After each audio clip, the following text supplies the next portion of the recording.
So welcome back. What we're going to do today is we're going to build the 2000 and 2001 4-cylinder Toyota Camry harnesses. Now it has been made to my awareness that some Soleras came with 4 cylinders right up to 2003, but I'm not really sure on anything newer than 2001 because these have not been tested or ran by me in anything above 2001. So we have is our white rectangle plug. We have the 2 plugs to the top of the computer because 2000 and 2001 have more plugs than all the other ones. And we have a blue plug that can sometimes be white depending on your year, make, and model. Now, I'm going to do the same thing I did before, is I'm going to highlight which ones I leave and which ones I cut out and stuff like that. A lot of you guys have been asking me for a video on how to hotwire your alternator and starter. Now, Toyota Camry alternators are very, very easy to hotwire. They're honestly pretty much just like an old Chevy alternator. They're very, very easy, and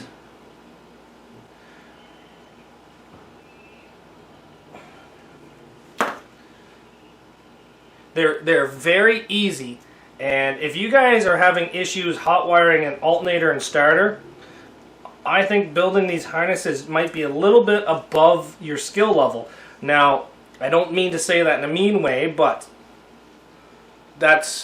these harnesses are, I'm giving step by step, but they are actually pretty complicated to make sometimes, right? I do still offer my services in making these harnesses and shipping them to you once they are made, and I do charge $100 to make the harnesses for you and then mail them right to your house. Now, every order that you guys make for me gets a free Zacks Workshop t-shirt, so if you want a t-shirt and you want a harness, make sure that you put in your order. Now, as of these harnesses, some of the plugs are the same in the older models, but compared to the newer models, the only thing that, sorry, let me reword that. From 97 to 99, a lot of these plugs stay the same. The only difference is obviously where it goes to the computer, because obviously the computer plugs change. But a lot of the plugs are still the same. So if you guys are being able to build the 97 to 99 ones, the 2000 and 2001s are actually within your grasp. It's not that difficult. So what we're going to do now is I'm going to show you guys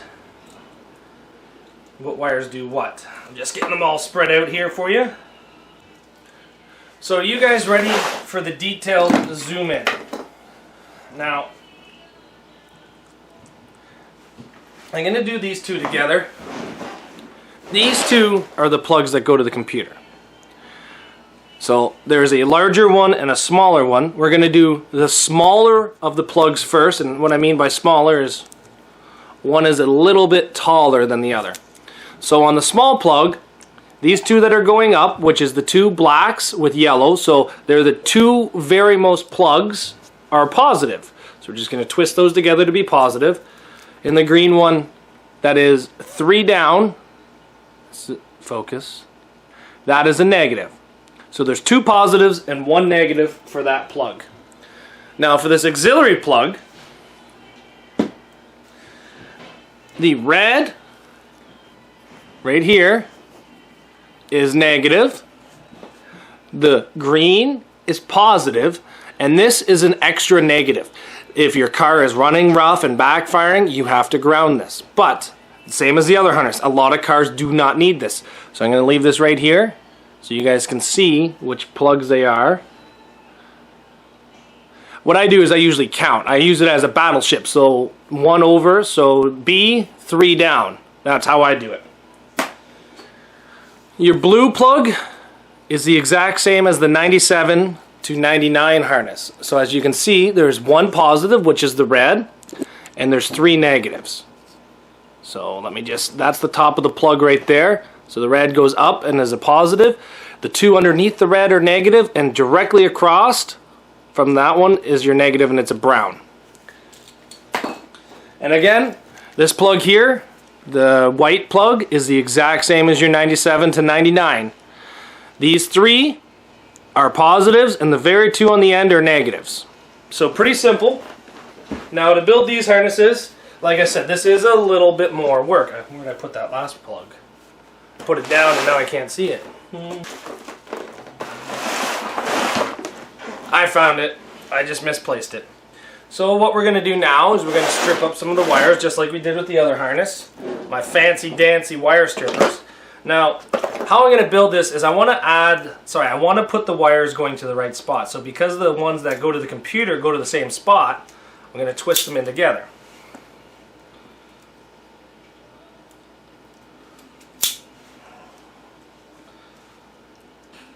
So, what I'm trying to say is because they go to the same spot, they're going to share the same power supply. And in the car, it just kind of flows together a little bit nicer.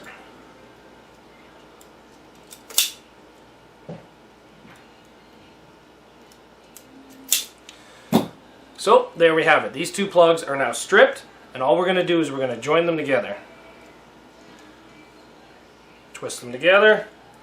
We're going to get a piece of red wire.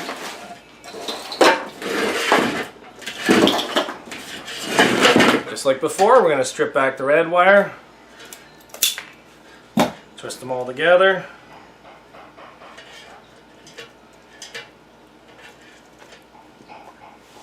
Have to get everything set up because it's been a while since I've done this, so everything's just kind of still spread out across the floor. Have to get my solder.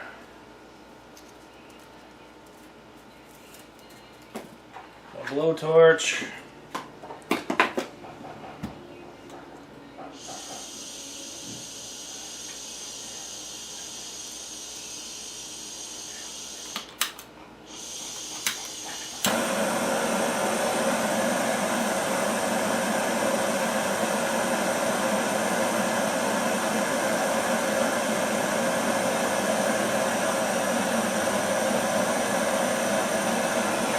So there.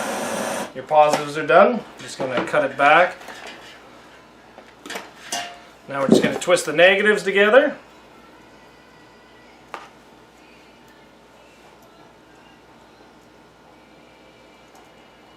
When I solder stuff, I always double check to make sure that the solders are actually really good connections, because that's the last thing I want.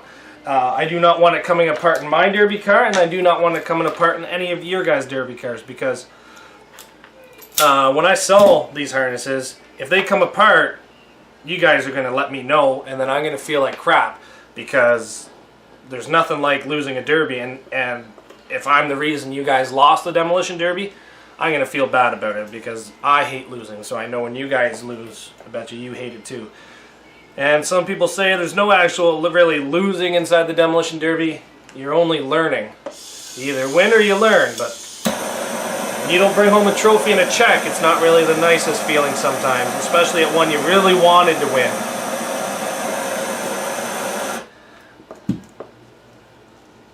So,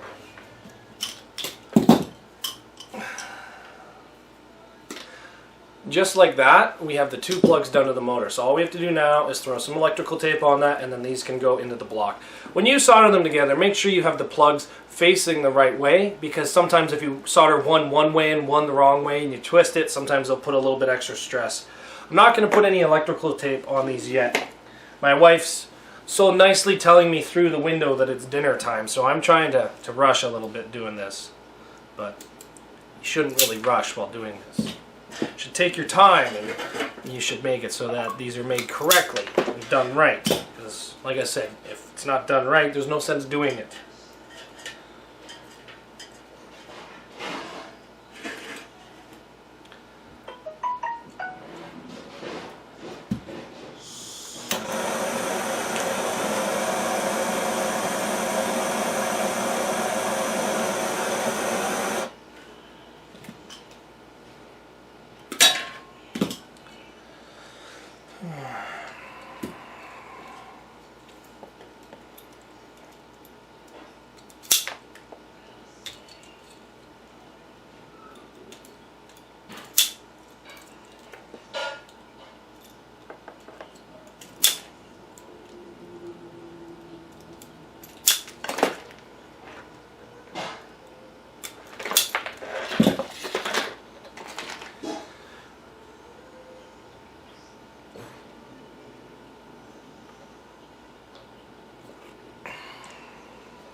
I've been getting a lot of questions from people that watch my channel asking me, my car's starting to run like crap, blah blah blah, and asking me to diagnose it. And diagnosing a car not running right over Messenger or the phone is very, very difficult, but I try my best with everybody. And 90% of the time, alright, hold on, let's rephrase this. 75% of the time, it's fuel. Your car's not getting fuel. And how do I know it's not getting fuel? I know it's not getting fuel. That's the first thing I tell to everybody. Make sure your car is getting fuel. Because without fuel, your car will not run. You might think that's obvious, but it's not. How did I lose that plug again? Like I haven't, oh, there it is. I haven't even moved a foot, and I've lost 3 plugs so far. I keep finding them, but I keep misplacing them.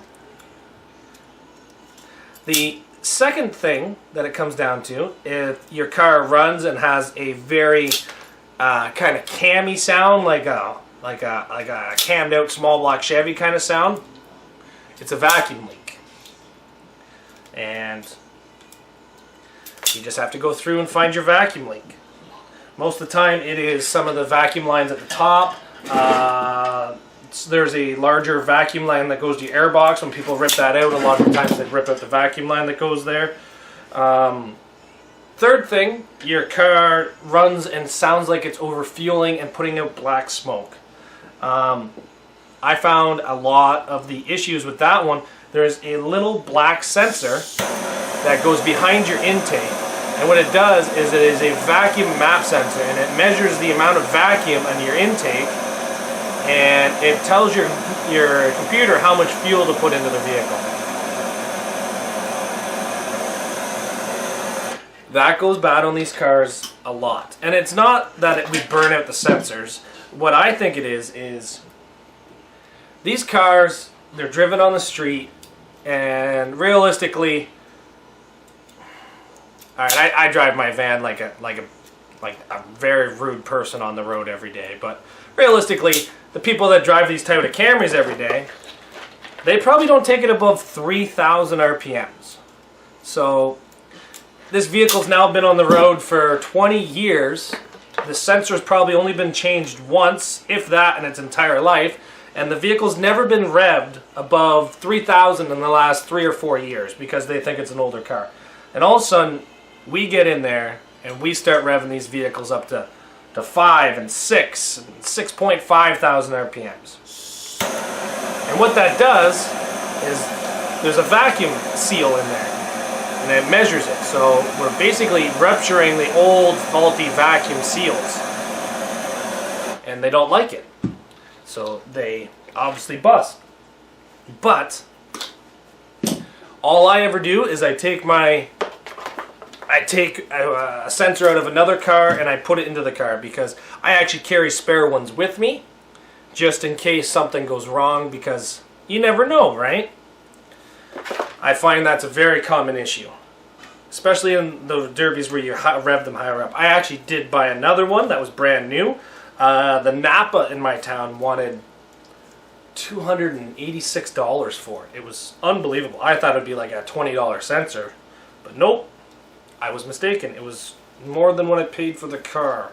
But I ended up buying off Rock Auto, and I went to my local junkyard and pretty much cleaned them out of every single one they had, because I have so many Toyotas, and believe it or not, I'm going to say a rough estimate that every car goes at least through the one it comes on, and if it run it more than once, then it goes through a second one. Sometimes it goes through 4, depending on how many shows it goes through.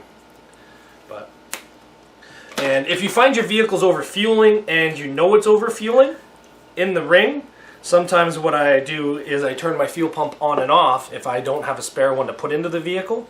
And by turning it on and off, I'm able to regulate my fuel. It's pretty difficult. Doesn't really work the best. The vehicle dies a lot. As soon as you take your foot off the fuel, it pretty much dies. What I usually do is half a second on, 5 seconds off kind of thing. But it all depends if I'm idling or if I have my foot to the floor. But usually if something's wrong with my car, I drive with foot to the floor, because I don't know, it's just what I do. Sorry if you guys think I'm talking a lot. but just trying to keep you guys amused while I'm doing this harness. So I'm just stripping the ends of all these wires, getting it ready to join them all together. There. So what we have here is the two plugs that go to the computer are joined at the same spot, and they have enough space to actually be plugged into the computer, just like that. You have the positive, negative coming out of them. You have the white rectangle plug with the positive, negative, and then you have the blue plug with the positive, negative. So we're just going to do the exact same thing we did last time. We're just going to add our main positive that goes to the battery.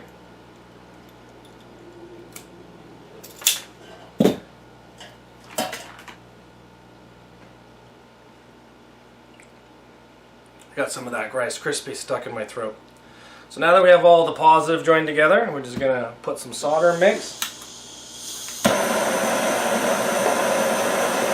Now we're just going to add our solder.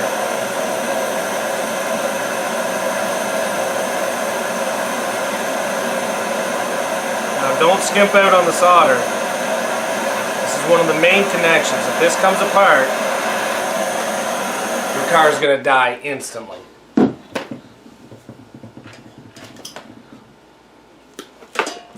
Just going to let that cool down for a bit. Now I'm going to join all the negatives.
So there you go. I don't have to show you guys how to wrap this up in tape. I figure that you guys can know how to do that. Plus this video is getting pretty long. My record time's 28 minutes right now. I'll probably edit it down to about 15 or so, but I'm just going to wrap up my main connections right now. So the positive I do a lot of wrapping on, and then once I have them individually wrapped, then I'll wrap them all together as a harness, right? But you guys get the gist. Now, like I said, I used to sell these, and I decided to give them away for free. I did sell quite a bit of them, and I got a lot of positive responses. A lot of people ran my harnesses at Bash for Cash, at Blizzard Bash, down at Turkey Derby. I know that there was a couple at Metal Mayhem, but anyway, they're all over the place. I have people in Kentucky that are messaging me, telling me how well these are doing, down in Florida, Indiana, New York. I sold a lot in New York.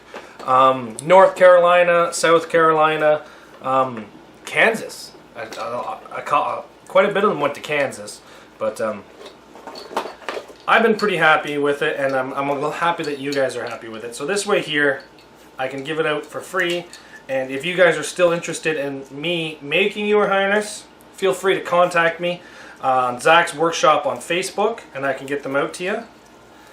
And I still have to finish electrical taping it, but here you go. You have the two plugs to the top of the computer, you have the two plugs that go down to the engine harness, and then you have your positive and negative. So thanks everybody for watching, and this is how you make a 2000 to 2001 Toyota Camry 4-cylinder harness. A lot of you guys have been asking about the V6s. This winter, I really want to put a lot of effort into the V6 harness. I want to make it so that I can pretty much give that out for free as well. I'm going to test it, obviously, before I give it out. Now, the problem I've been having with the V6 is the security. I'm trying to make my V6 harness the exact same as these 4 cylinders. But, here's the but part. I'm having one heck of a hard time getting past the key. So I don't know if I'm going to have to wire the key in or what, because I'm having a hard time getting past it. But, like I said, I'm going to put some effort into that this winter. I've caught a couple V6s that are running, driving cars that are no good for demolition derby, or the transmissions are gone. So I'm going to put a lot of effort into trying to get a harness going for those. And then, who knows, it could be given away for free. I could sell it for a year and then give it away for free. So, thanks everybody for watching, and make sure you guys like and subscribe, and I'll see you back here tomorrow. Well, this will probably be the weekend because this will be Friday's video. But we'll see you back here on Zach's Workshop next week. Thanks for watching. See you guys tomorrow.